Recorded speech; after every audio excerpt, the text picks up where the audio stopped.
Hey, what's up, everyone? It's Maxwell, and welcome to the brand new show called The One Deal Away. This is where we talk to people, real estate investors, about their first deal. I know everybody remembers their first deal, so we want to bring these deals back up, show you that it's possible, and everything is right here. This is going to be an awesome show. So let me bring in my first ever guest for the show, first ever, one time, my guy, Gerard Ori Jr. How you doing, man? I'm blessed a bit. I'm blessed. Can't complain. So no pressure on you, but you are the first guest for the show. I hope you're ready, right? Man, listen, like you said, no pressure. I hope so. So like I was telling everybody before, this show is about your first deal. And we're going to talk about your first deal and all the emotions and everything you had to do to bring it back up. But it's going to be fun. I'm going to enjoy this show. I'm glad you're here with us. So let's get right in it. So before we start talking about your deal, let's talk about what you were doing prior to real estate investing. Before your first deal, what were you doing? I was working for AT&T. And before I get into it, Max, I just want to say really quick, thank you so much. Your platform is absolutely incredible. And it's part of the reason, if not, the sole reason why I'm even here. So, this is an honor. So thank you. Man, absolutely. And without people like you that actually go out and take the action of all the information that's on there on the internet, on the YouTube, there would be no me. So I appreciate you going out and taking action, brother. Yes, sir. Yes, sir. Well, back to your question. Working for AT&T, here in Winston, working for AT&T, and I was doing a role called in-home expert. So we drive around. We got dispatched to different people's houses, and shout out my guy Danny Woods. He's the one who turned me on to you and the whole concept of wholesaling. And he was like, you can sell houses without owning houses, and it sounded like witchcraft. And he turned me on. Danny Woods turned me on to a Maxwell YouTube, and didn't look back. That's cool. So prior to working at AT&T, what kind of background did you go to college? Where'd you go to high school at? Anything like that? I like to tell people I graduated the School of Hard Knocks. I graduated Parkland as a junior. You can't graduate Parkland as a junior. I was there a long time. I spent, I think, 4.5 years at Parkland, and it was time for me to go. You got to get out of there. Yeah, I had to get out of there. And my story is a little rough because before I could blink, most people that know me, they associate me with my children. Before I could blink, the store dropped off 3 kids, and I had to figure something out. So I've quit more jobs than I ever got started, man. You name it, I worked there. Got it. So would you say that you've always had this hustle mentality in you? Always had to. I always had somebody else to feed. Got it. So I was 17, I was responsible for someone else. So got it. So at a young age, 17-year-olds, you had kids. So you've had to go out there and always provide. There was excuses were not an option for you. We're not an option. I tried once or twice, but my dad, shout out my dad, man. They didn't get here on their own. You need to take care of them. And I did everything under the sun. Yes, sir. Yeah. And what's cool about having you as my first guest, you are in my hometown. We're in the same city. Even though you're a Mustang over there at Parkland and I'm a Titan over there at Western Side, I won't hold that against you for this show right now. Oh, man, listen. You from Winston, we at Parkland, man. We from the trade, man. I get it all day long, right? So that's cool. So let's talk about how much money you made on your first deal. What was the exact amount of money you made on your first deal? $11,050. $11,050. So at this point, my team, I actually got the HUD right here. Right, okay. I have the HUD, and I'm looking at the HUD.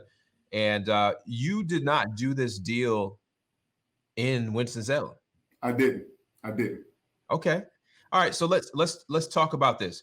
So first of all, how did you find this property? So to keep a long story short, my wife, who also works for AT&T, a little bit of fraternizing there, she got promoted to the Charlotte market in what it is that she does. And so I jumped off the porch. I landed here in Union County, didn't even know Union County was a place. And I told God, I'm like, listen, I don't know what I'm going to do out here, but apparently you dropped me off here for a reason. And driving for dollars, come across this property using the DealMachine app. and cross-referenced it on a tax delinquent list. So it's like the property kept jumping out to me. So let's back up a second, because I this is the details I love to hear. Okay. You're out driving for dollars. What made you go out and start driving for dollars? I didn't know the area. Like you said, we're both from Winston, and I know Winston like the back of my hand. That's I know Winston inside and out, and I've been there, since I was, I think 7 years old. And so being dropped off in a new city, I don't know anything. I don't know where I'm at. And attempting to wholesale in Winston from Union, I felt like I was hustling backwards. So I was like, let me just get out here and drive where I am and see what we can do.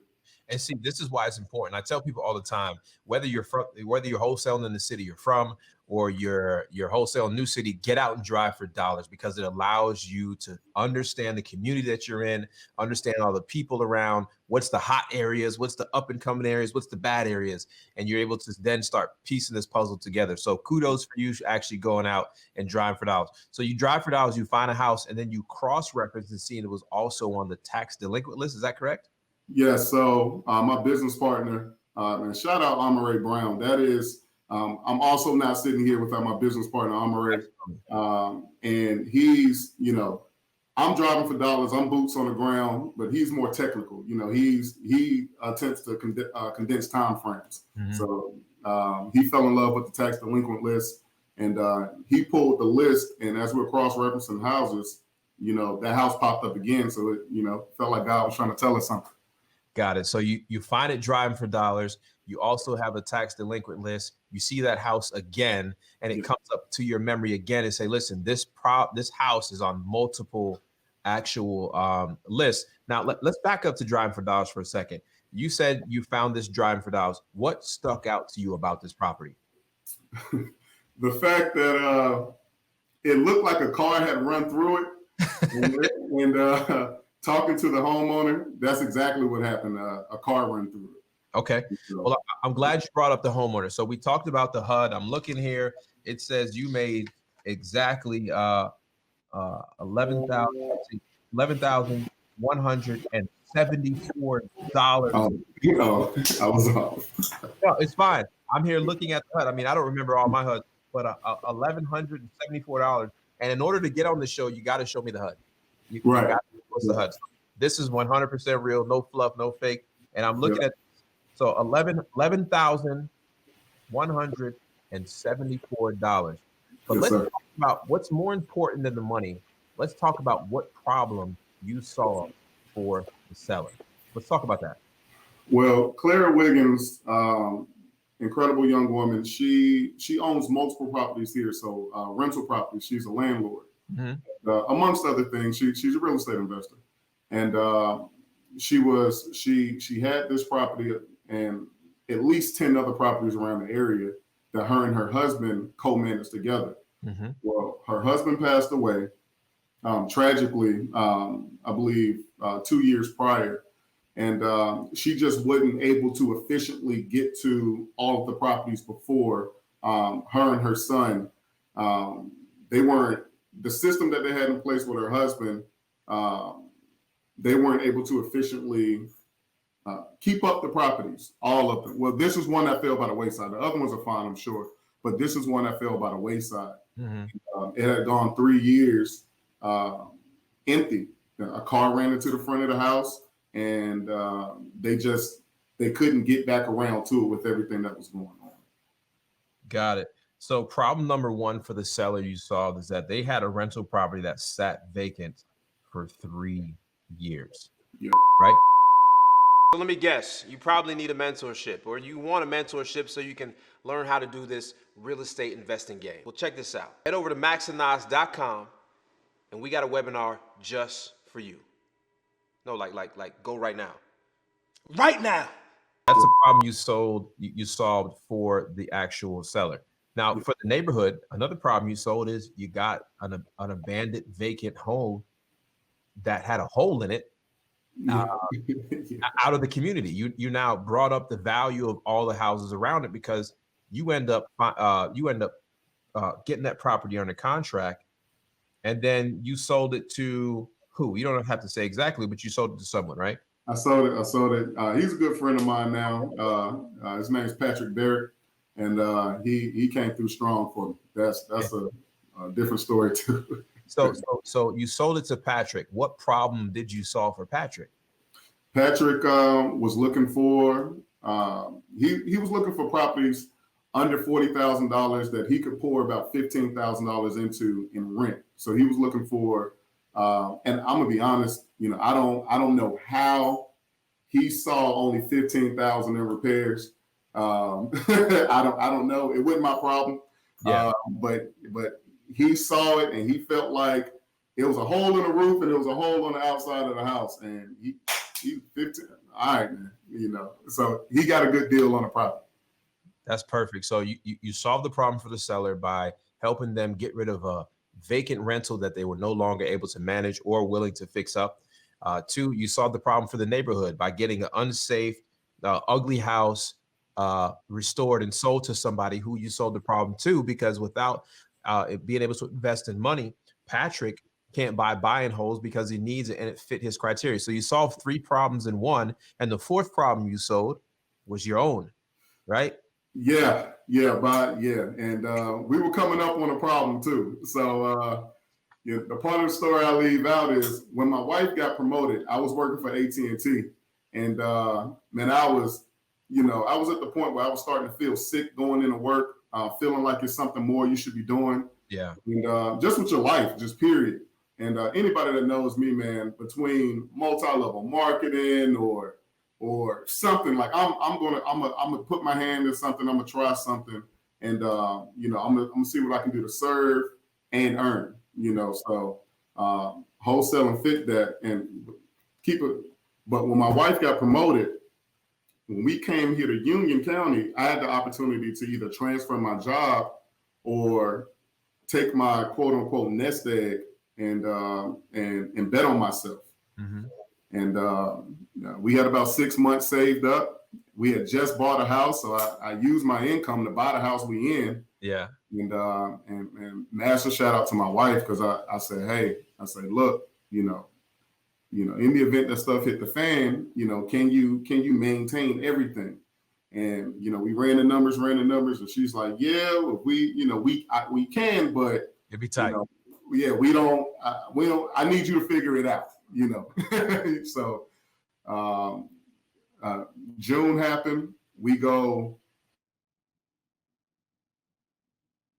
of 2019, and we were getting close. We getting into the holidays, and the nest egg is dwindled down, and it was getting a little tight. And so, yes, to say it solved some problems in the house, the biggest problem it solved was proof of concept. So now my wife believes. So now she believed, but she's like, she needed to see it. I needed to see it. So it's needless to say, it did solve some problems. Yes. Got it. So you're coming up on almost a year since that date. Yeah. How has business been since then? Since then, I was actually calculating it when we right before we got on here. Yeah. Well, since the first deal, if you include the first deal, we've done, I believe, 106. Wow. We've done 106 since then. Or what I'll say is, since We Live, we've done about 95,000 since We Live. So is that better than AT&T? Yeah. Definitely better than AT&T.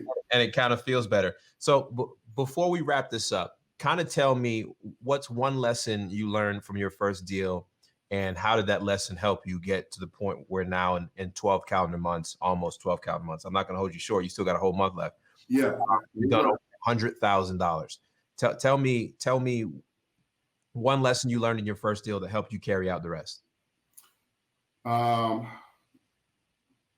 Something that was confirmed to me was listen to people and take care of people.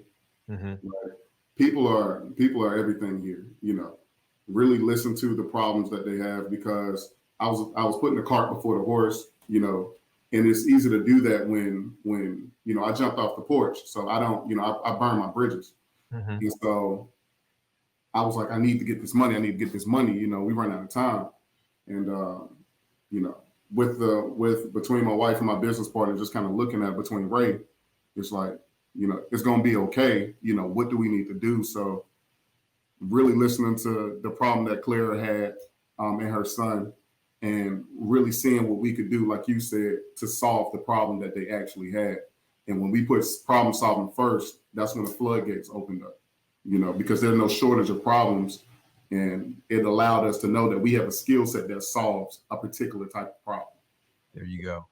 I love that. So for everybody listening, understand that if you master this, if you become obsessed with wholesaling, you'll be able to understand what part in the real estate investing world, your neighborhood, your community that you play in the ecosystem of it. And you'll start to realize you're doing a great deed. And not only are you doing a good deed, you're actually taking care of your family and whoever else you need to take care of.